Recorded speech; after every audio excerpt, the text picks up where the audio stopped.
Today we're going to talk about chi-square tests for goodness of fit. A test of whether the distribution of counts in one categorical variable matches the distribution predicted by a model is called a goodness of fit test. As usual, there are assumptions and conditions to consider. First is the counted data condition. Check that the data are counts for the categories of a categorical variable. Second is the independence assumption. The individuals who have been counted and whose counts are available for analysis should be a random sample from some population. Sample size assumption. We must have enough data for the methods to work.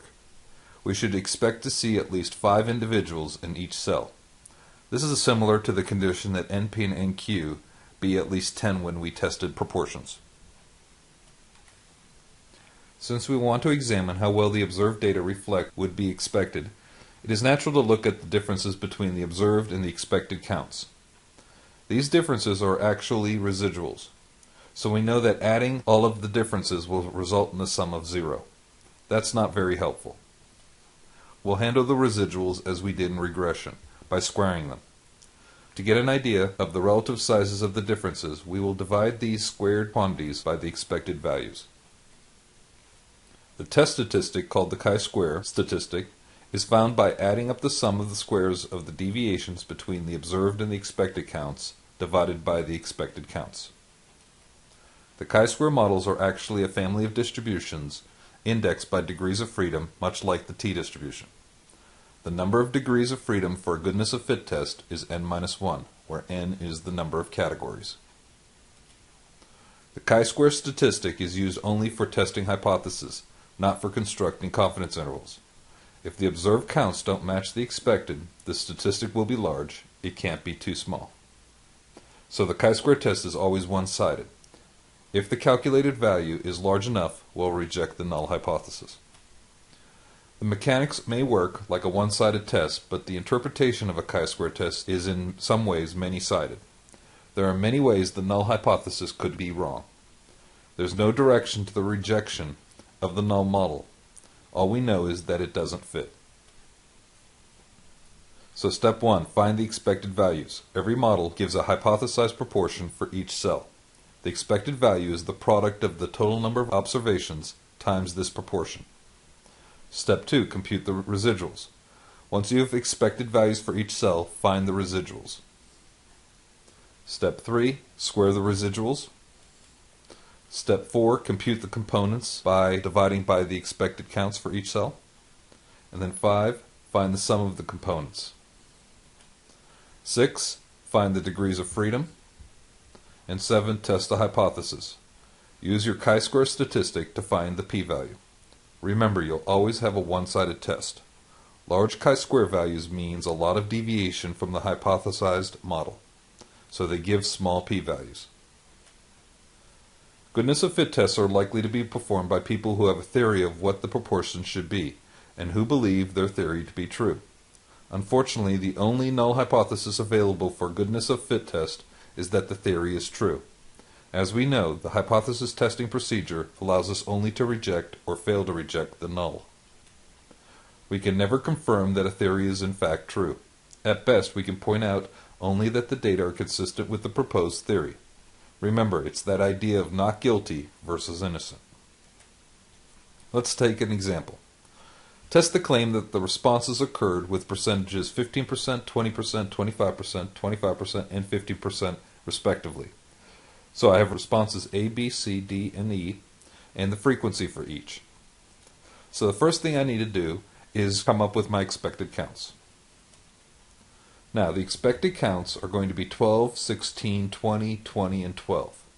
How I got these were, there's a grand total of 80 responses, and I took for the A 15% of 80, which gave me 12. For B was 20% of 80, which is 15. For C and D, I got 25% of 80, which is 20. And then finally for E, I did 15% of 80, which gave me 12. We look at our hypothesis. Null hypothesis is the distribution of the observed equals the expected distribution. The alternative is that the distribution of the observed does not equal the expected distribution. Checking our assumptions and conditions. We have a simple random sample. We're going to have to assume that. We are working with counts, and all the expected counts are greater than or equal to 5. Calculating the test.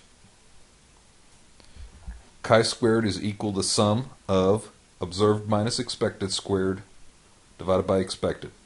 So I've done that for each one of the cells.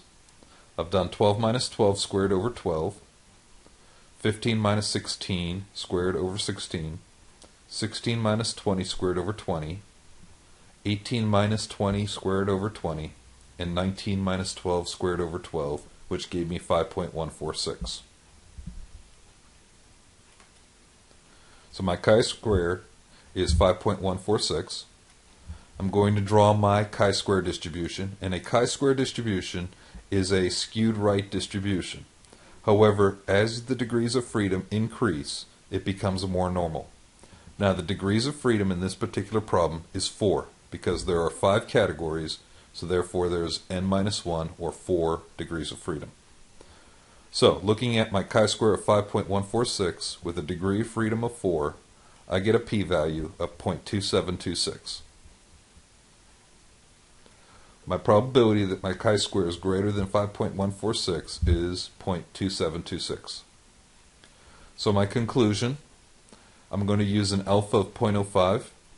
So since the p-value is greater than alpha, we fail to reject the claim that the observed distribution is equal to the expected distribution.